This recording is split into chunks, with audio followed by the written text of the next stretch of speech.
Et revenons tout de suite sur les dégâts causés par les intempéries d'hier soir sur le territoire. Pour parler du coût notamment de ces dégâts et leur prise en charge par les assurances, Marianne Rosel est avec nous. Bonsoir. Bonsoir. Et merci d'avoir accepté cette invitation. Vous êtes responsable du service des sinistres au sein d'une compagnie d'assurance, la Garantie Mutuelle Assurance.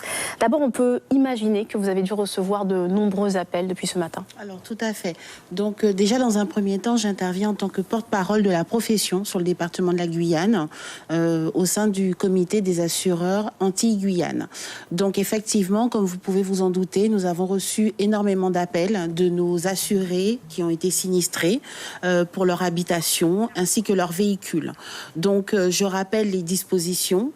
Procéder à la déclaration du sinistre dans un délai de 5 jours ouvrés et chaque assureur, chaque compagnie d'assurance mettra en place la garantie qui a été souscrite pour pouvoir indemniser le client face à cet événement d'ampleur. Donc ça, c'est le premier pas, parce qu'on peut très bien facilement imaginer quelqu'un qui est complètement déphasé après de tels événements. On a vu l'exemple dans nos journaux de cet homme qui a perdu son toit, qui se retrouve dans une situation, dans une maison sans toit.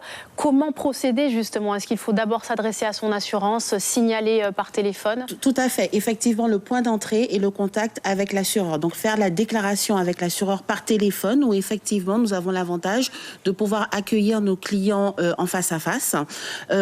Toutes les compagnies, donc nous allons diligenter des missions d'expertise. Nous allons envoyer des experts sur le terrain pour effectivement évaluer les dommages, mettre en place par l'intermédiaire donc des formules d'assistance, des solutions de relogement, puisque nous avons vu le cas de cette dame qui avait son logement totalement inondé et donc qui était dangereux, pour la mettre en sécurité. Les experts donc les recommandations, c'est de mettre à l'abri, de conserver les biens endommagés, de prendre des photos, éventuellement aussi, si les assurés sont des locataires, de prévenir le propriétaire. Voilà, qui n'est pas forcément toujours sur le département. Et ensuite, l'expert, en fait, pourra également aussi faire d'éventuelles mises en cause. Nous avons vu pour les propriétaires de ces bâtiments dont les toitures se sont envolées.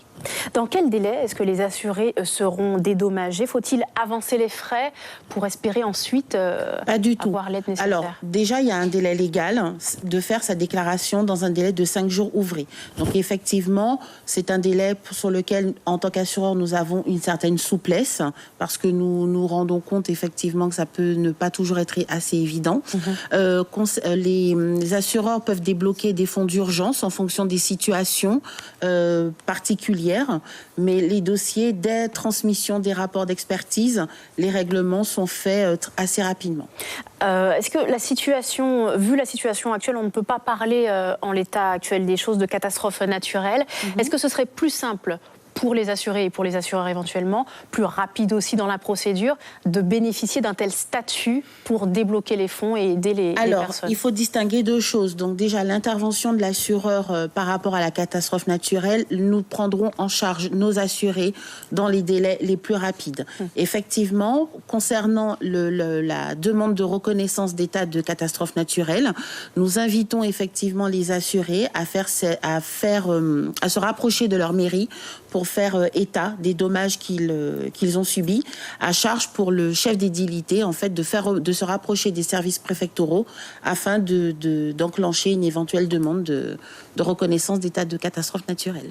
Après les récentes, c'est un peu tôt, je le reconnais, mais après les récentes intempéries qui ont frappé la France, les dégâts sont chiffrés à environ 430 millions d'euros pour près de 200 000 sinistres. À vue d'œil, à combien pourrait se chiffrer l'État? À 24 heures de l'événement, vraiment, il est un peu très prématuré de pouvoir chiffrer.